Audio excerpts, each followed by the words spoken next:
கைலாய மலை மேல் ஓர் நாள் இளவே நிற்காலம் தன்னில்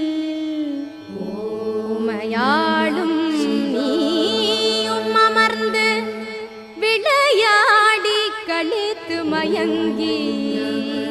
சுகமாக பேசிய மொழிகள்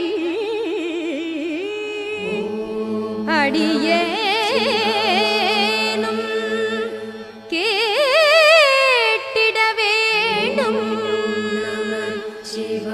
கிரிவலம்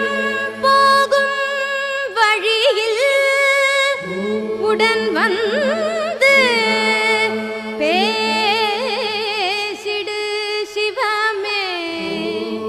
என்னுடன் வந்து பேசிடு